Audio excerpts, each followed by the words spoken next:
Halo teman-teman, kembali lagi di segmen Tanya Anak-anak Muda. Nah, di sini saya akan mewawancarai ini salah satu anak muda yang kebetulan itu teman saya sendiri yang mempunyai bidang usaha yaitu yang bergerak di kecantikan yaitu MUA atau makeup artist. Nah, untuk bagaimana profilnya boleh ceritakan? Halo guys, kenalin nama aku Atika Rifana Desari. Aku di sini sebagai MUA. Aku punya jasa di bidang kecantikan yaitu Muananda yang berlokasi di Pacitan. Oke, lokasi di Pacitan ya teman-teman. Nah, untuk langsung aja ke pertanyaan yang pertama yaitu bagaimana nih Nanda nih mau mulai karir sebagai makeup artist atau MUA itu sendiri? Awal mula karir saya tuh dulu saya sekolah di SMK dengan jurusan Tata Kecantikan. Kemudian ibu saya juga seorang perias kebetulan, jadi saya di situ eh, selain hobi juga ngelanjutin usaha ibu saya. Oke, berarti Jadi apa ya, dari ibu saya gitu. berarti ada inspirasi dari ibunya sendiri ya untuk masuk ke terjun di makeup artist ini sendiri. Oke, langsung ke pertanyaan yang kedua nih. Apa tantangan terbesar Nanda nih dalam menghadapi atau saat memulai usaha MUA ini sendiri?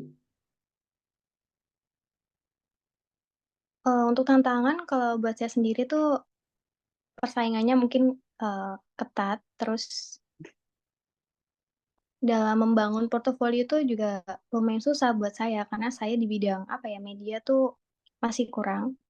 Terus buat jadwalnya saya masih kurang teratur. Jadi misal saya kan juga anak kuliahan nih, jadi kalau ada job yang jamnya di jam kuliah tuh susah banget buat ngatur jadwalnya gitu.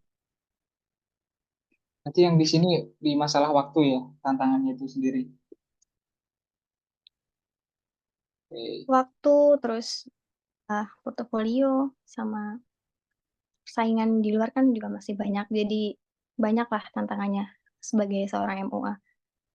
Oke, nah lanjut nih buat pertanyaan yang ketiga nih. Bagaimana Nanda ini mengikuti perkembangan tren makeup yang selalu berubah nih kan banyak nih makeup-makeup tuh yang misalnya makeup karakter, makeup yang buat fashion yang lain itu gimana untuk mengikuti trennya? Kalau untuk mengikuti tren, biasanya saya tuh lihat-lihat dari sosial media, misalnya Instagram, TikTok, YouTube kan sekarang juga banyak MUA-MUA besar yang mungkin dia lebih maju ataupun lebih berkembang di bidang makeup artist.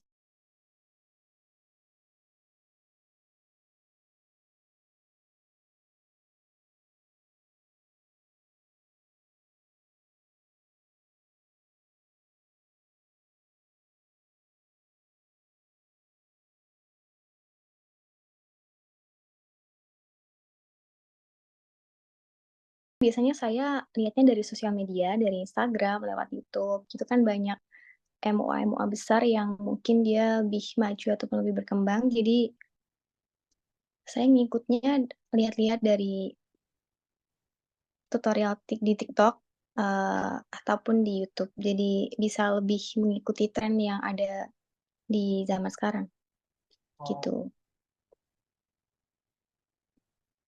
aku boleh tanya nggak buat kayak inspirasinya tuh kayak artis siapa gitu, selebgram siapa itu buat jadi tren Wih, siapa? MUA yang biasanya aku Ya, ikutin gitu.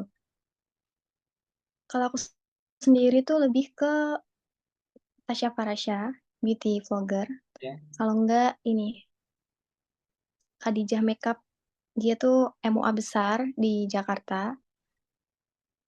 Dia eh, punya apa ya? Punya nama yang udah melesat kemana-mana. Terus Oke, baik masuk ke pertanyaan selanjutnya nih. Gimana Nah, Dani menjaga kualitas dan higienitas peralatan makeup yang sering digunakan tuh bagaimana? Kalau untuk saya sendiri, biar alat makeup lebih higienis, setiap kali saya habis ngejob sama klien, saya tuh selalu cuci brush sama beauty blend. Terus saya setiap 2 minggu sekali selalu mencuci beauty case. Jadi biar tempatnya tuh nggak kena bekas foundation ataupun lem bulu mata yang biasanya nempel-nempel. Terus, eee, saya juga selalu ngecek tanggal expired produk makeup. Jadi kalau udah nggak layak dipakai, bisa, aku pilah-pilah ataupun aku buang gitu biasanya. Oke,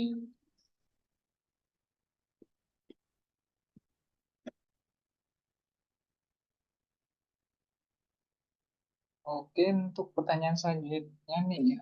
Apakah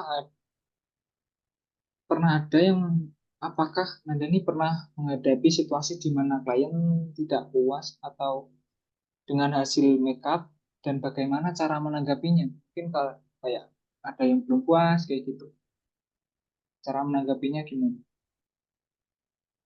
Kalau masalah puas atau enggaknya, alhamdulillah punya, kalau di jasa makeup aku tuh, insya Allah semuanya selalu puas. Tapi sebelum selesai makeup, aku selalu, ngebiasain klien aku buat tanya, misal ada yang kurang nggak, misal, nanti alisnya kegedean apa enggak, terus blush on-nya terlalu tebal atau enggak, gitu. Jadi, aku bisa lebih mengantisipasi sendiri sih kalau soal itu, Berarti sebelum semuanya selesai harus ditanya ke klien dulu ya. dulu. Nih, yang pertanyaan selanjutnya nih berkaitan tentang promosi ya. Seberapa penting sih media sosial dalam mempromosikan dan menjalankan usaha MUA buat Nanda itu sendiri? Menurut aku penting banget ya, karena kita sebagai seorang MUA kalau kita nggak, eee, apa, kita nggak ngepromosiin jasa kita lewat media sosial, mau lewat mana lagi. Jadi kalau mungkin, kita harus punya relasi yang cukup luas buat, apa ya, teman-teman kita pada bisa tahu ataupun bisa bantu share buat jasa kita. Terus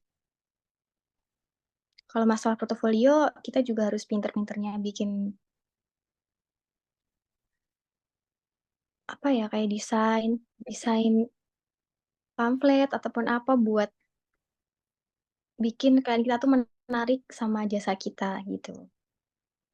Mmm, Untuk pertanyaan yang terakhir nih, apa saran untuk mereka dari Nanda nih buat memulai karir-karir di bidang makeup ini sendiri itu apa sih saran-saran?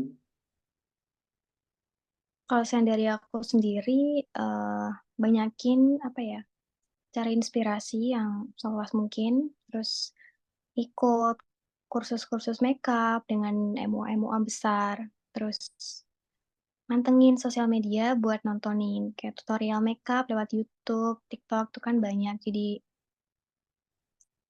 biar lebih, apa ya, memudahkan buat kita jalan ke bidang yang kita inginkan.